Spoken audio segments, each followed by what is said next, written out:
Hello everyone, and welcome back to the channel. It's truly a joy to have you join us once again as we continue to explore timeless wisdom that brings light to the modern human experience. In today's episode, we are going to reflect on something that lies at the root of human suffering, something subtle yet pervasive, something ancient and persistent: greed. What is greed really? Why does it persist even when we seem to have enough? And how can we, through conscious practice, move beyond it to purify the mind and live a life rooted in wisdom and peace? To guide our journey, we'll turn to the teachings of Master Guang, a revered monk whose spiritual insight and life example offer a profound mirror for those seeking clarity. He taught not through lofty words, but through humble conduct and unwavering dedication to the truth. His wisdom on eliminating greed and cultivating purity is not only timeless but urgently relevant in today's world filled with endless desires and distractions. Greed is not only the craving for wealth, possessions, or power. It's the silent force behind our discontent. It's the endless longing for more recognition, more pleasure, more control, more success.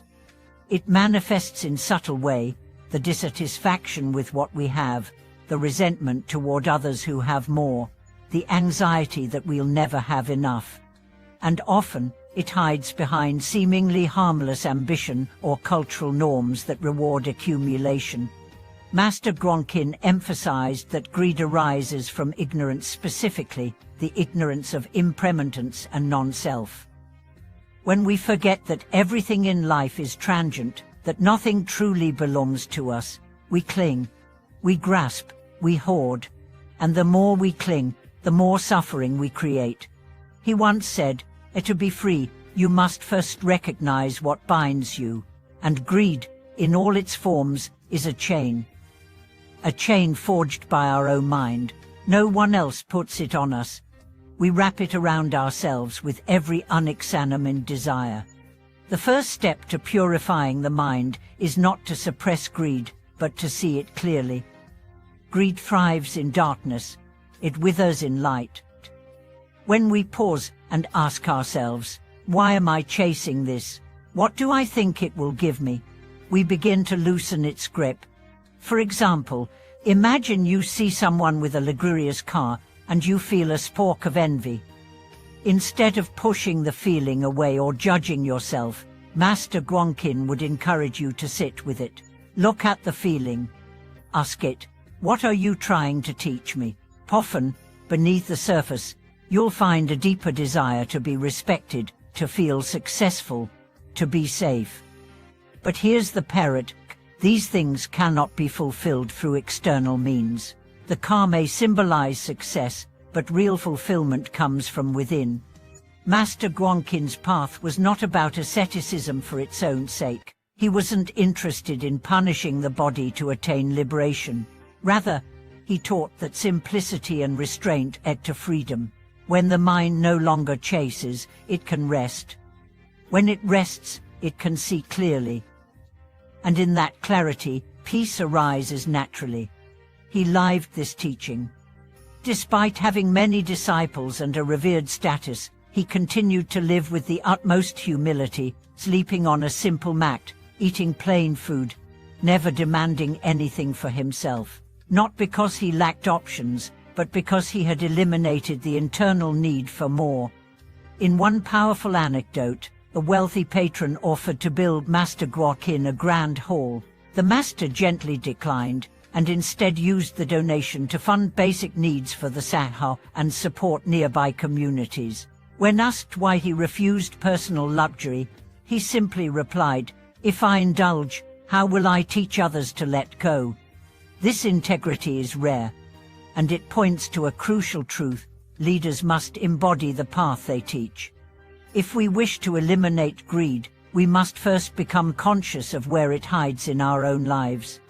One of the tools Master Guang recommended was the practice of generosity, not just giving money, but giving presence, giving time, giving forgiveness. Generosity is the antidote to greed. It loosens the closed fist of possession and opens the heart. Every time you give without expectation, you weaken the roots of craving. He often reminded his disciples that true giving is not measured by quantity, but by intention.